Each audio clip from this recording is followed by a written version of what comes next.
नमस्कार। FY BA Hindi के विद्यार्थियों का इस व्याख्यान में स्वागत। मित्रों, पिछले 5 कविताओं में हम लोगों ने देखा, हर कविता का भावार्थ आप लोगों को समझाया। अब ये 6वें नंबर की जो कविता जो है, 6वें नंबर की कविता जो है, पिछले कविता में हमने हरिवंश राय बच्चन जी की कविता देखी और जिस कविता का नाम था जो बीत गई सो बीत गई, जो बीत गई। अब 6वें नंबर की जो कविता है FY BA के विद्यार्थियों के लिए, सेकंड सेमेस्टर के लिए ये कविता है। और ये जो है यहाँ प्रेत का बयान, ये कविता है। नागार्जुन इस कविता के कवि है। नागार्जुन ने प्रेत का बयान, ये जो कविता है बहुचर्चित कविता है ये, और ये जलगांव विश्वविद्यालय ने FY BA के विद्यार्थियों के अध्ययन के लिए, मतलब ये कविता हिंदी के पाठ्यक्रम में रखी हुई है कि विद्यार्थियों ने समझना चाहिए कि आज समाज में आप लोगों को मालूम है कि कवि या साहित्यकार जो होता है वो समाज में ही रहता है और समाज में ही पलता है और समाज में ही मरता है। जो उन्हें अनुभव आते हैं उस अनुभव का वह क्या करता है, वर्णन इस कविता में करता है। यहाँ नागार्जुन जो है, नागार्जुन की बहुचर्चित बहुप्रसिद्ध जो कविता है, उस कविता का नाम है प्रेत का बयान। नागार्जुन, अब नागार्जुन जी का थोड़ा परिचय जो है, उसका साहित्यिक परिचय जो है, थोड़ा साहित्यिक परिचय हम कर लेते हैं कि नागार्जुन का जन्म जो है 30 जून 1911 में बिहार के दरभंगा जिले के तैरानी गांव में इनका जन्म हुआ था। उनका मूल नाम वैद्यनाथ मिश्र था, ये इनका उपनाम है नागार्जुन। वे हिंदी के नागार्जुन उपनाम एवं मैथिली में यात्री उपनाम से लिखते थे। प्यार से लोग उन्हें नाग बाबा भी कहते थे। 4 वर्ष की शेषावस्था में ही उनकी मां का देहांत हो गया। इनके पिता ने इनकी परवरिश की। पिता अति रूढ़िवादी, संस्कार प्रिय तथा कठोर स्वभाव के थे। नागार्जुन अत्यंत साधारण किसान परिवार में जन्मे थे। 1932 में इनका विवाह अपराजिता देवी के साथ संपन्न हुआ। नागार्जुन घुमंतु स्वभाव के थे। वह विरासत उन्हें पिता से ही मिली थी, मतलब घुमंतु मतलब इधर उधर घूमने वाले। इसका दुष्परिणाम यह हुआ कि आय का नियमित स्रोत न बन सका। किंतु यह आय से तात्पर्य है जिसे मराठी में हम उत्पन्न कहते हैं और हिंदी में उसे आय कहते हैं और इंग्लिश में उसे इनकम कहते हैं। तो आय का नियमित स्रोत न बन सका, किंतु आर्थिक विपन्नता में भी परिवार की जिम्मेदारी संभालते रहे हैं और साहित्य सेवा भी करते रहे हैं। नागार्जुन ये जो है कि प्रारंभिक शिक्षा गांव की संस्कृत पाठशाला में हुई।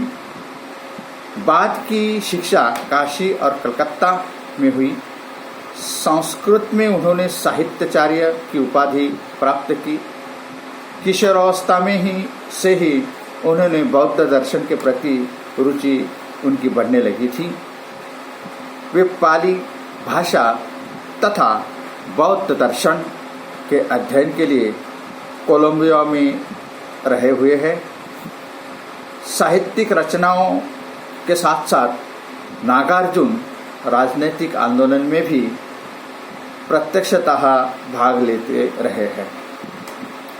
स्वामी सहजानंद से प्रभावित होकर उन्होंने बिहार के किसान आंदोलन में भाग लिया और मार खाने के अतिरिक्त जेल की सजा भी उन्होंने भुगती हुई है। चंपारण्य के किसान आंदोलन में भी उन्होंने भाग लिया और 1974 में जेपी आंदोलन में भी भाग लिया हुआ है। अनशन पर बैठे गिरफ्तार कर लिए गए और काफ़ी समय जेल में रहे हुए हैं। तो ये था नागार्जुन जी का परिचय। अब इनका साहित्यिक परिचय देखते हैं। इनके कुछ काव्य है, तो इस तरह से है। काव्य संग्रह: चना जोर गरम, युगंधरा, शपथ, खून और शोले, प्रेत का बयान, संतरंगे पंखों वाली, प्यासी पथराई आंखें, तालाब की मछलियां, चंदन, तुमने कहा था, हजार हजार बाहों वाली, पुरानी जितियों का कोरस, रत्नगर्भ आदि इनके कविता संग्रह प्रसिद्ध है। खंड काव्य है भस्मांकुर। उपन्यास है उनके रतिनाथ की चाची,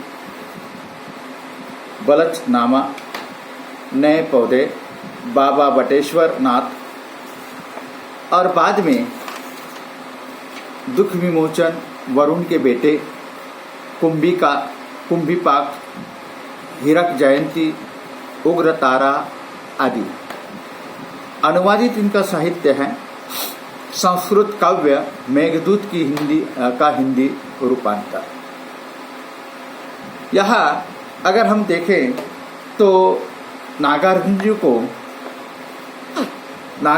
को अनेक सम्मानों से उन्हें सम्मानित किया, पुरस्कारों से सम्मानित किया गया है। साहित्य अकादमी पुरस्कार 1979, मैथिली में पत्रहीन अग्रछा के लिए भारत भारती सम्मान उत्तर प्रदेश हिंदी संस्थान लखनऊ द्वारा, मैथिली शरण गुप्त सम्मान मध्य प्रदेश सरकार द्वारा, राजेंद्र शिखर सम्मान जो है 1994 में बिहार सरकार द्वारा उन्हें प्राप्त हुआ है, और राहुल सांकृत्यायन सम्मान पश्चिम बंगाल सरकार द्वारा उन्हें प्राप्त हुआ है। इनके लेखन की कुछ विशेषताएं इस तरह से हम देख सकते हैं कि नागार्जुन को भावबोध और मिजाज के स्तर पर सबसे अधिक निराला और कबीर के साथ जोड़कर देखा गया हुआ है। कि निराला और कबीर के साथ इनको जोड़ दिया जाता है। एक जनकवि के रूप में नागार्जुन खुद को जनता के प्रति जवाबदेह समझते हैं। आपने कभी अपने को छंद और शिल्प के बंधन नहीं बनने दिया है। आपकी कविताओं में शिल्प बनावटी ही नहीं बल्कि सहज और उदार होता है। आपकी कविता में सीधे जन से जाकर इनकी कविता जो है सीधे जन से जाकर जुड़ती है। यहाँ इनकी जो कविता जो है कि यहाँ प्रेत का बयान, ये नागार्जुन की बहुत प्रसिद्ध कविता है। इसमें यहाँ एक टीचर की दयनीय स्थिति क्या होती है उसका जीता जागता वास्तविक उदाहरण यहाँ नागार्जुन ने अपने काव्य के माध्यम से किया हुआ है। हम भी देखते हैं आज इस समाज में मतलब जो टीचर बनता है, टीचर की मतलब बिना अनुदान, ये जो नया फंडा बाहर आया हुआ है, इससे भी भयावह स्थिति यहाँ नागार्जुन ने एक टीचर के बारे में यहाँ इस कविता में व्यक्त की हुई है कि आखिरी वो टीचर मर जाता है और उसका प्रेत जो है वो प्रेत का बयान, ये जो है ये कविता बहुत दिल को छूने वाली कविता है। जो टीचर लोग जो होंगे उन्हें पूछिए कि उनका दर्द क्या होता है, उनकी पीड़ा क्या होती है। नॉन ग्रैंड ये जो कहा जाता है इंग्लिश में, इसका वर्णन कवि ने इस कविता में किया हुआ है। कि या क्या है कि कविता के बारे में नागार्जुन ने जो कुछ वर्णन किया है उसके बारे में थोड़ा देखते हैं कि नागार्जुन का बचपन ग्राम्य वातावरण में बीता था, ग्रामीण जीवन में उनका सारा जीवन बीता हुआ है। उन्होंने समाज की दयनीयता, रूढ़िवादिता तथा अंधविश्वासों को करीब से देखा था। होश संभालते हुए नगरों का जीवन भी अनुभूत किया हुआ है।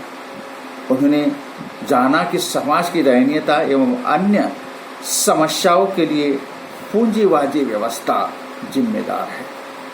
सारे कारण ये पूंजीवादी व्यवस्था जो है, ये पूंजीवादी व्यवस्था इन सारे दुख का कारण है। यहाँ पूंजीवाद की व्यवस्था ही जिम्मेदार है। सामाजिक विषमता दिनों दिन बढ़ती जा रही है, आर्थिक विषमता दिनों दिन बढ़ती जा रही है। आर्थिक विषमता पर भी नागार्जुन ने करारा व्यंग किया हुआ है। आर्थिक विषमता ये जो है, मतलब गरीब ज़्यादा गरीब हो रहा है, अमीर ज़्यादा अमीर हो रहा है। इसका उदाहरण यहाँ प्रेत का बयान इस कविता में नागार्जुन ने किया है। प्रेत का बयान में तत्कालीन प्राइमरी टीचर की दारुण वास्तविकता को पूरा कथन पर आधारित फैंसीज में ढालकर नागार्जुन नाटकीय हड़ताल पर इसे प्रस्तुत किया हुआ है। इससे भूखमरी के शिकार साधारण लोगों के प्रति नागार्जुन की ममता और करुणा दिखाई देती है कि कई देखिए क्या है कि आज भी कई लोग क्या है भूख से मर रहे हैं। ये भी एक कारण है। रोटी जो है, रोटी सबसे महत्वपूर्ण होती है। और यहाँ प्रेत का बयान जो है एक प्राइमरी टीचर की कहानी इस कविता में नागार्जुन ने यहाँ व्यक्त की हुई है। और नागार्जुन की ये जो प्रेत का बयान जो है, इस कविता को पहले सुन लेते हैं और बाद में जो विद्यार्थी ये लेक्चर सुन रहे होंगे, व्याख्या सुन रहे होंगे, उन्होंने क्यों अर्जन किया तो भी चलेगा, मतलब सुना तो भी चलेगा, नहीं तो ये व्याख्यान आप लोगों के पास में रिकॉर्ड रहेगा। कहते हैं और ये प्रेत कड़क कर बोले नरक के मालिक यमराज, कड़क कर बोले सच सच बतला कैसे मरा तू, प्रश्न चिन्ह है। भूख से, अकाल से, बुखार, कालाजार से, पेचिश से, बदमाशी में, प्लेग महामारी से कैसे मरा तू, सच सच बतला।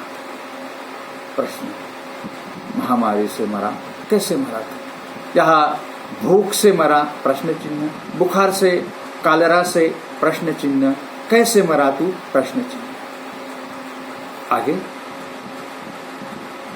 हमारे अपने पोस्ते पोखरों में मनोबल शोषता सुके शरीर में, बड़े अच्छे मास्टर हो, आए हो मुझको भी पढ़ाने, मैं भी बच्चा हूँ, वाह भाई वाह, तो तुम भूख से नहीं मरे, प्रश्न चिन्ह है यहाँ भी। आगे कवि कहता है कि जहां तक मेरा अपना संबंध है, सुनिए महाराज, तनिक भी पीर नहीं, दुख से नहीं, दुविधा से नहीं, सरलता पूर्वक निकले थे मेरे प्राण।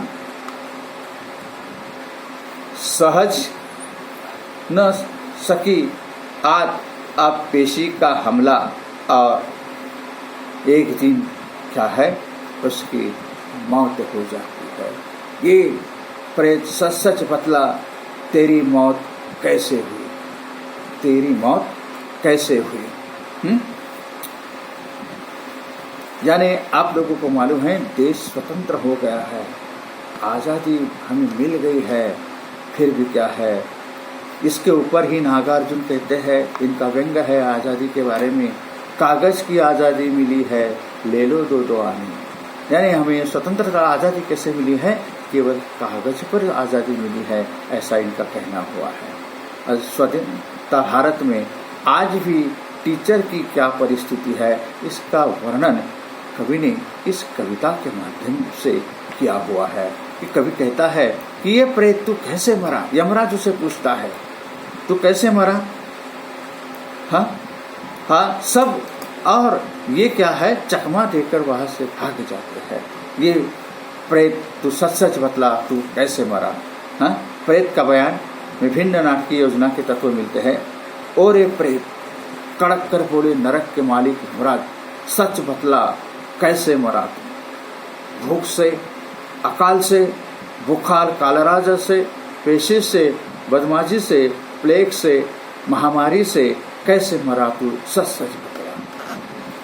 यहाँ एक प्राइमरी स्कूल के मास्टर का भूखमरी से मरना और यमलोक पहुंचकर यमराज से संवाद का वर्णन इस कविता में है।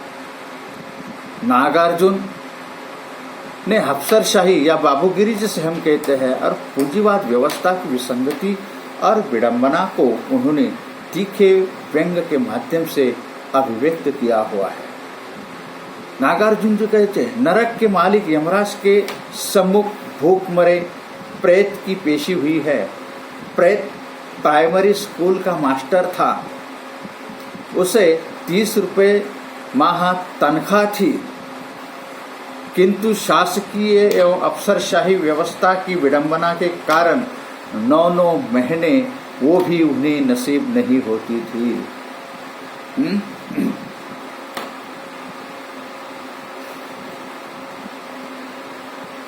नहीं, 9 महीने नहीं मिल पाई थी। उसकी पत्नी, माँ, बच्चे पहले से ही यमराज के पास पहुंच चुके थे, फिर भी अपने नारकीय जीवन को जीते जाने के लिए वह कर्मों की पंक्तियां खाता था। यह मनुष्य के उत्कृष्ट जिजीविषा का प्रतीक है। प्रेत का बयान में वो कहता है, मैं नहीं, बाकी क्योंकि कर्मों की ही पंक्तियां भी अभी शेष थी। मेरे कर्म की जो पंक्तियां थी अभी वही शेष थी। यमराज से प्रेत सवाल जवाब कर रहा है। हमारे अपने पूर्वज जो है उनके मनोबल शेष था सुख के शरीर में, और इनका प्रेत का बयान सुनकर नरक का राजा ठहाका लगाकर हंसता है। वो कहता है, जिससे उसके मुकुट की झालरें कंपन की दमक हो उठती है। यमराज ने जो मुकुट पहना हुआ है वो भी गधा गधा हंसता है, वो झालर मुकुट की झालर जो है वो भी हिलने लगती है। वे अपने हाथ का सुनहरा लोहदंड फर्श पर ठोक कर कहते हैं, क्या बड़े बच्चे, बड़े अच्छे मास्टर हो, आए हो मुझको भी पढ़ाने। और यमराज कहता है, तुम बड़े अच्छे मास्टर हो, क्या मैं भी कई बालक हूँ, मैं भी कई विद्यार्थी हूँ कि मुझे भी पढ़ाने तुम आ गए हो? हाँ, वाह भाई वाह, तो तुम भूख से नहीं मरे, यमराज प्रेत से कहता है। यमराज के भव्य रूप के मुकाबले में मास्टर का प्रेत दह से ज़्यादा डालकर जोर होकर कठोर बोलने का प्रयास करता है। वह कहता है कि आश्चर्य की बात है, प्रेत जो है यमराज से कहता है, आप मेरा यकीन नहीं करते हैं। वो समझाता है कि मेरी मौत कैसी हुई है, लेकिन यमराज उसका यकीन नहीं करता है। आप चाहे विश्वास करे ना करे, पर साक्षी है धरती, साक्षी है आकाश। क्योंकि यमराज उनके बयान पर, उनके वक्तव्य पर विश्वास नहीं करता है, तो वो प्रेत कहता है कि मैं क्या है, इस धरती को, इस आकाश को साक्षी मानकर, भारत में भले ही नाना प्रकार की व्याधियां हो, भारत में क्या है, अनेक प्रकार की बीमारियां हो भारत में, और साक्षी कौन कौन है, धरती है और आकाश है। भले ही आप मेरा कहना माने ना माने, मुझ पर यकीन करे न करे, किंतु भूख यह शुद्धा नाम की कोई व्याधि नहीं है।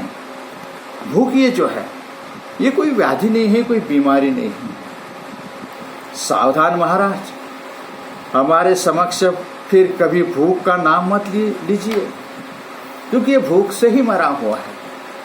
इसलिए यमराज से कहता है कि सावधान महाराज, मेरे सामने भूख का नाम मत लीजिए। नागार्जुन ने स्वाभिमानी प्राइमरी मास्टर के माध्यम से सत्ता एवं शासकीय व्यवस्था का पर करारा व्यंग किया हुआ है, टीचर के माध्यम से। और आप लोगों को मालूम है कि टीचर जो होते हैं, टीचर क्या करते हैं, स्वतंत्र भारत के आंदोलन में भी बहुत सारे टीचर ही थे और उन्होंने ही इस देश को आज़ाद कराया है। बहुत सारे लोग जो थे टीचर थे।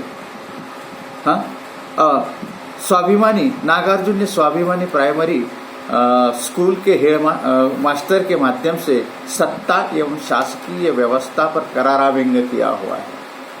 नाटकीय संवाद की शैली में लिखी गई यह कविता है।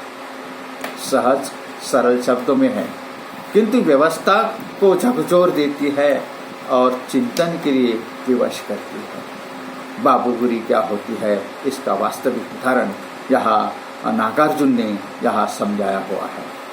स्वाधीन भारत के भूखमरे स्वाभिमानी सुशिक्षित प्रेत की विडंबना को नागार्जुन ने तीखे व्यंग में प्रस्तुत किया हुआ है। स्वतंत्र भारत के एक प्राइमरी मास्टर जी की दयनीय स्थिति क्या होती है, इसे समझाने का प्रयत्न नागार्जुन ने इस कविता के माध्यम से किया हुआ है कि स्वतंत्रता भारत में आज भी क्या है, बाबूगिरी क्या है, ये समझाने की कोशिश यहाँ नागार्जुन ने जो विडंबन जो है, विडंबन जो है तीखे व्यंग में प्रस्तुत किया हुआ है। भाव आवेश से निकल कर जाने पर शांत स्मित स्वर में प्रेत बोला है। और प्रेत का बयान ये जो है, यमराज और प्रेत इन दोनों में जो बयान होता है, जो चर्चा होती है, सवाल जवाब जो होता है, उसका वास्तविक उदाहरण, वास्तविक वर्णन नागार्जुन ने इस कविता के माध्यम से किया हुआ है। कई ऐसा कहा जाता है कि जहाँ तक मेरा अपना संबंध है, कवि कहता है आगे, प्रेत कहता है कि जहाँ तक मेरा अपना संबंध है, सुनिए महाराज, तनिक भी पीर नहीं, दुख नहीं, दुविधा नहीं, सरलता पूर्वक निकले थे मेरे प्राण। सह न सकी आते जब पेशिश का हमला। और क्या है, अत्रिया जो है, आते जो है, वो सहन नहीं कर सकी। ये वर्णन यहाँ नागार्जुन ने प्रेत का बयान इस कविता में किया हुआ है। स्वाधीन भारत के भूखमरे स्वाभिमानी सुशील प्रेत की दहाड़ सुनकर महामहिम नरकेश्वर यमराज निरुत्तर हो जाते हैं कि उनका जवाब सुनकर यमराज जो है, उनके पास में कोई जवाब नहीं होता है, कोई उत्तर नहीं होता है। नागार्जुन प्रगतिशील आंदोलन के पहले उत्थान के रचनाकार हैं। प्रारंभ में उन्होंने क्रांति को महत्व देते रहे हैं। तत्पश्चात श्रम, कठिन श्रम तथा नवनिर्माण के प्रति आस्था के स्वर में भी आपने कवि कर्म में प्रतिबद्ध रहे हैं। उन्होंने यथार्थ व्यंग की तीक्ष्ण रचनाएं लिखी है। शोषितों श्रमिकों की हितोषी प्रिय कवि नागार्जुन है। नागार्जुन ने वह विद्रोह और क्रांति की चिंगारी उनके अंदर सुलगाए रखना चाहते हैं, जिससे वे जागरूक एवं स्वाभिमानी बने रहे हैं। प्रस्तुत कविता में प्रेत का बयान में जो कविता है नागार्जुन की, इसमें उन्होंने शोषित पीड़ित प्राइमरी मास्टर के परिवार की भूखमरी का चित्रण यहाँ व्यक्त किया हुआ है। इसके बावजूद वह भारत का स्वाभिमानी व्यक्ति हैं। जो प्रेत का बयान कविता का शिल्प पक्ष भी बेहद भावपूर्ण है, प्रभावपूर्ण है। यहाँ संवादात्मक नाटकीय शैली में भाषा में प्रवाह सरलता है। कविता के क्षेत्र में इस तरह का कलात्मक नाटकीय संयोजन नागार्जुन के शिल्प विधान बेजोड़ बना देता है कि आप लोगों को मालूम है कि भूख ये जो होती है, ये भूख क्या है? भूख हर एक को आती है, लेकिन मास्टर जी के पूरे परिवार की जो मौत हुई है वो भूख के कारण हुई है। और अंत में जब प्राइमरी वो टीचर जब मरता है और यमराज से कहता है मेरे सामने महाराज भूख का नाम मत लीजिए। तो इस तरह से प्रेत का बयान ये जो है, स्वतंत्रता भारत में टीचर लोगों की क्या स्थिति है इसका वर्णन यहाँ नागार्जुन ने किया हुआ है कि टीचर लोग आज भी बिना अनुदानित एवं नॉन ग्रांट जिसे कहते हैं, उस नॉन ग्रांट में काम करने वाले टीचरों की दयनीय स्थिति क्या होती है इसका वर्णन भी यहाँ नागार्जुन ने प्रेत का बयान इस कविता में किया हुआ है।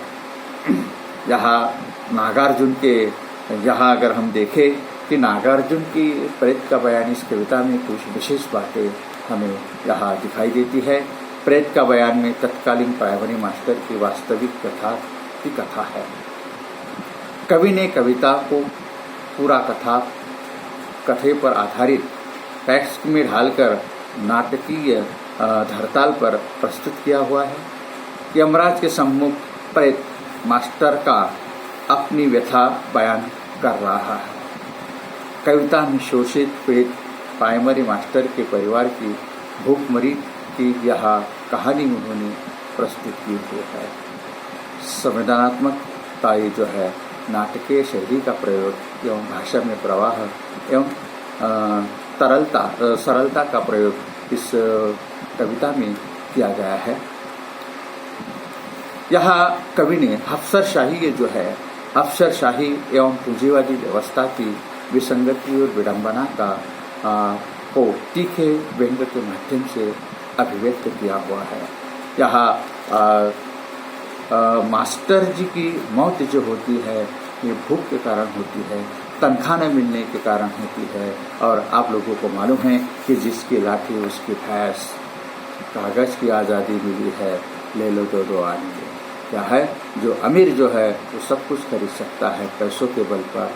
अप्रत्यक्ष तौर पर ये विचार इस कविता के माध्यम से समाज के सामने, और प्राइमरी टीचर की मतलब टीचर जो कौन सा भी हो, प्राइमरी हो, माध्यमिक हो, उच्च माध्यमिक हो, कॉलेज का हो, इसकी स्थिति क्या होती है, उसकी दयनीय स्थिति यहाँ उन्होंने तो कविता में वर्णन किया है कि उन्हें जो तनख्वाह मिलती थी वो 9-9 महीने तक भी उन्हें नहीं मिलती थी।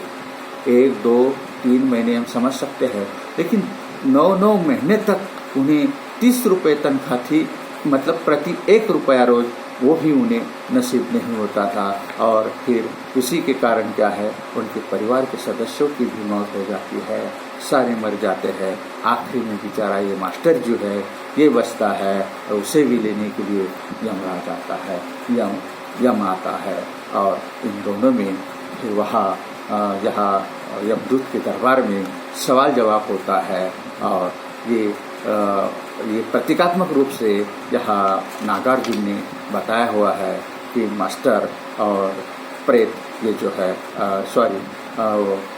प्रेत और यमराज प्रेत का बयान इस शीर्षक के माध्यम से ये कविता नागार्जुन की मैंने आपके सम्मुख रखने का प्रयास किया है। आप लोगों को समझ में आए होंगी, नहीं समझ में आए तो ये वीडियो जो है तो वीडियो आपके पास में होगा। जब कहीं आपको समझ में समय मिले तब आप ये वीडियो जो है आराम से देख सकते हैं या सुन सकते हैं, और रनिंग नोट्स जो है वो रनिंग नोट्स निकाल सकते हैं। तो यहाँ पर हम रुकते हैं और आने वाली तासिका को हम और एक कविता का अध्ययन करेंगे, और यहाँ हम रुकते हैं। सब तब तक के लिए नमस्कार।